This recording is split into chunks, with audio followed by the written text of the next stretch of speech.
ආයුබෝවන් දුවේ පුතේ අප සාමාන්‍ය පෙළ විභාගයට පෙනී සිටින දුවා දරුවන්ගේ ප්‍රැක්ටිකල් කඳවුරට සහභාගී නොවුණු දුවා දරුවන්ට සහයෝගයක් වීම අරමුණු කරගෙන අපි අද දිනේ පැවති ප්‍රැක්ටිකල් කඳවුරේ සියලුම ක්‍රියාකාරකම් ඔබට පෙන්වා දීමට තමයි මගේ බලාපොරොත්තුව.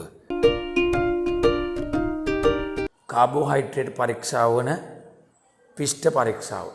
මේ තියෙන්නේ ජලයට පිෂ්ඨය එකතු කරලා සාදාගත් ද්‍රාවණයක්.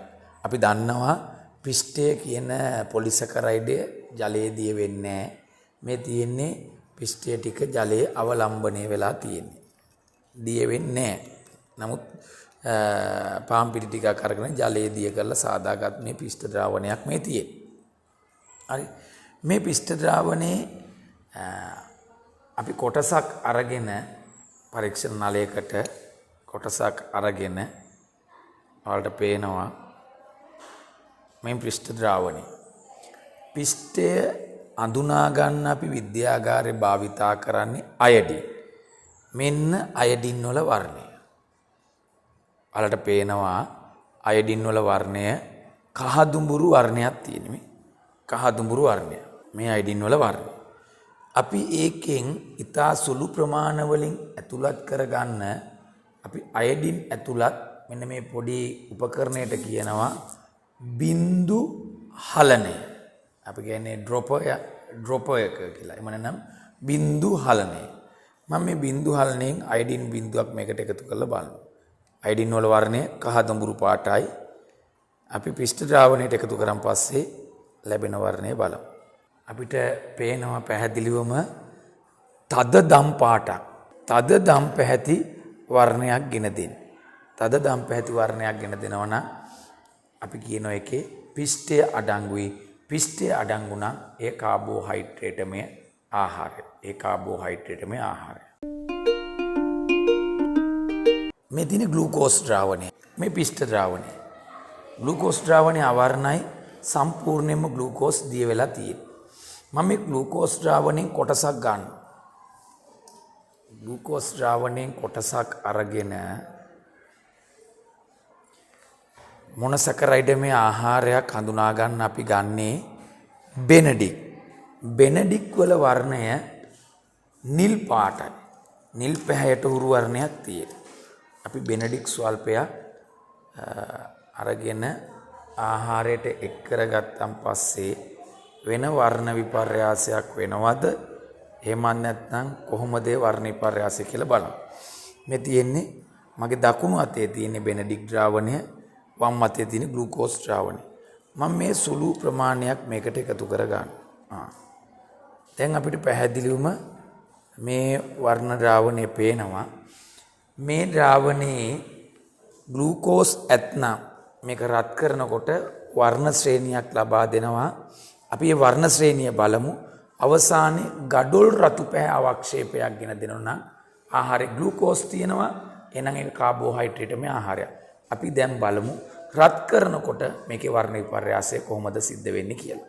බෙන්ඩික් එක්කල ග්ලූකෝස් ද්‍රාවණය 50000 රත් කරනකොට අපි කවදාවත් මේ රත් කරන කැකෑරුම්ලේ කට තමන්ගේ පැත්තට යොමු වෙන්න හොඳ නැහැ.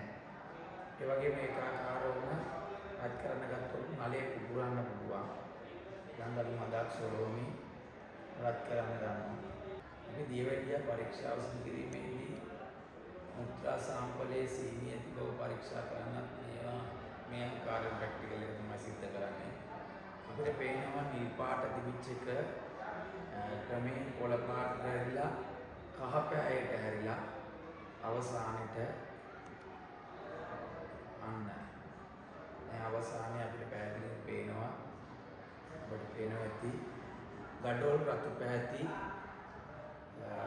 වර්ණයක් ගෙන දෙනවා නම් මුලින්ම තිබුණේ නිල් පැහැ වර්ණය, ඊට කොළ පැහැ වර්ණය, ඊට කොළ කහ වර්ණය, ඊට ගඩොල් රතු වර්ණයක් ගෙන දෙනවා නම් ආහාරය සරල සීනි වන ග්ලූකෝස් ඇති බව එමගින් එම ආහාරය කාබෝහයිඩ්‍රේට් ආහාරයක් බව පෙන්වනවා. ද්‍රවණයේ සීනි ටිකක් අරගෙන ජලයේ දිය කරලා අපි කැකෑරුම් නලයට කොටසක් අරගෙන බෙන්ඩික් ද්‍රාවණයේ ස්වල්පයක් දැම්මා.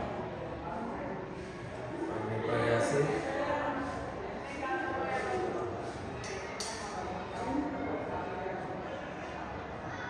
දැන් රත්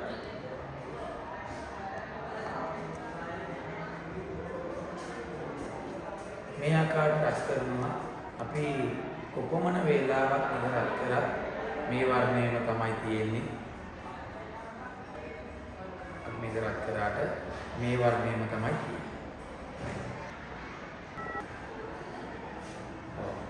අපිට පේනවා සුක්‍රෝස් ද්‍රාවණයේ බෙනඩික් දාලා රත් කරන් පස්සේ වර්ණ වෙනසක් ආවේ නැහැ. අපි ඒ සුක්‍රෝස් ද්‍රාවණයෙන් නැවතත් කොටසක් අරගෙන තනක සල්ෆියුරික් අම්ලය එකතු කරලා ඒ තනක සල්ෆියුරික් අම්ලය ආමාද්‍ය ආම්ලික වෙලා නම් සෝඩියම් හයිඩ්‍රොක්සයිඩ් ස්වල්පයක් එකතු කරලා නැවත බෙනඩික් දාලා රත් කරන් පස්සේ අවසානයේ ගඩොල් රතු පැහැවක්ෂේපයක් ආවා. එහෙනම් මෙම ආහාරයේ ඩයිසකරයිඩ් මේ ආහාරයක් වන සුක්‍රෝස් අඩංගු ඇති අතර එමගින් ඒ කාබෝහයිඩ්‍රේට් මේ ආහාරයක් බව පෙන්වන්න පුළුවන්. එහෙනම් අපි මොනසකරයිඩ් ආහාරයක් වන ග්ලූකෝස් අම්ලගත්තා, පොලිසකරයිඩ් ආහාරයක් වන පිස්ටි අම්ලගත්තා, ඩයිසකරයිඩ් ආහාරයක් වන සුක්‍රෝස් අම්ලගත්තා. ඔය තුන තියෙනවා නම් අපි ඒ කාබෝහයිඩ්‍රේට් මේ ආහාරයක් කියලා කියනවා.